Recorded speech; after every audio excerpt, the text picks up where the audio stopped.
Hi hello, ഇന്ന് നമ്മളൊരു ശർക്കര മൈലാഞ്ചി ഉണ്ടാക്കുന്നതാണ് നോക്കുന്നത്. അപ്പോൾ കുറച്ച് ശർക്കര ഇവിടെ ബാക്കിയുള്ളത് എടുത്ത് വെച്ചിരുന്നു. അത് ഇങ്ങനെ ഉരുകി പോവൽ തുടങ്ങിയിട്ടുണ്ട് കേട്ടോ. അപ്പോൾ ഞാൻ അതാണ് എടുക്കുന്നത്. അപ്പോൾ നിങ്ങളുടെ കയ്യിൽ നല്ല കറുത്ത കളറുള്ള ശർക്കര ആണെന്നുണ്ടെങ്കിൽ അതായിരിക്കും ഒന്നും കൂടി നല്ലത് കേട്ടോ. പിന്നെ അതിൻ്റെ കൂടെ തന്നെ പഞ്ചസാര ചേർക്കുന്നുണ്ട്. 2 ടേബിൾ സ്പൂൺ പഞ്ചസാര ചേർത്തു. പിന്നെ നമ്മുടെ ടീ പൗഡർ ഉണ്ട്, ചായപ്പൊടി ചേർത്തു. അതൊരു 2 ടേബിൾ സ്പൂണോളം ഞാൻ ചേർത്തിട്ടുണ്ട്.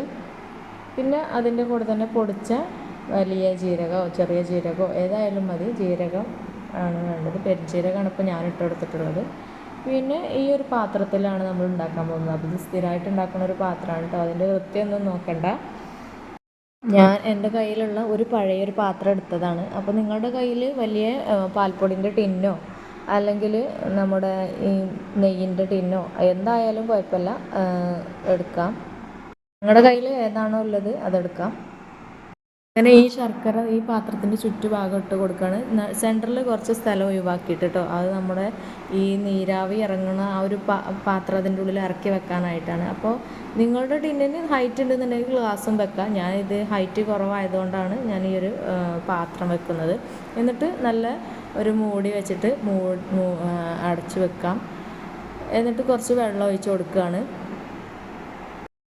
ഈ മുകളിൽ വെച്ച് വെള്ളം നന്നായിട്ട് ചൂടാകും. അപ്പോൾ ഇതിൻ്റെ ആവി പുറത്ത് പോകാതെക്കാനായിട്ട് നമുക്കൊരു കനം കയറ്റി വെക്കണം. അപ്പോൾ ഞാനിവിടെ ഒരു കോപ്പയിൽ കുറച്ച് വെള്ളം എടുത്തിട്ട് അതിൻ്റെ മുകളിൽ വെക്കുകയാണ് ചെയ്തത്.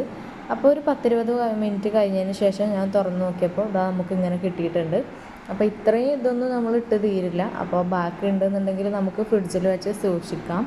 അപ്പോൾ കുറച്ചെടുത്തിട്ട് നമ്മുടെ ഒരു പ്ലാസ്റ്റിക് ഈ കുട്ടികളുടെയൊക്കെ മരുന്നിൻ്റെ ബോട്ടിലുണ്ടല്ലോ, നമ്മുടെ ഈ മെഷർമെൻറ്റ് കപ്പ് മാതിരിയുള്ള ചെറിയൊരു ഇതുണ്ടല്ലോ, അതിലേക്കാണ് ഞാൻ മൈലാഞ്ചി എടുത്തിട്ടുള്ളത്. നമ്മുടെ ആവശ്യത്തിനനുസരിച്ച് മാത്രം ആ ഒരു ഇതെടുത്തിട്ട് നമുക്കതിൽ കുറച്ച് മൈദ മിക്സാക്കിയിട്ട് നമ്മുടെ വിരലിൽ ഇട്ട് കൊടുക്കുകയാണ് ചെയ്തത്. അങ്ങനെ 2-3 തവണയൊക്കെ ആയിട്ട് ഞാൻ ഇട്ട് കൊടുത്തിട്ട് എനിക്കിങ്ങനെയാണ് കിട്ടിയിട്ടുള്ളത്. രാത്രി മാത്രമേ ഇടലുള്ളൂ കേട്ടോ. അപ്പോൾ നല്ല നന്നായിട്ട് ചുമന്ന് വന്നിട്ടുണ്ട്. അപ്പോൾ ഇന്നത്തെ വീഡിയോ ഇത്രേ ഉള്ളൂ. Thank you.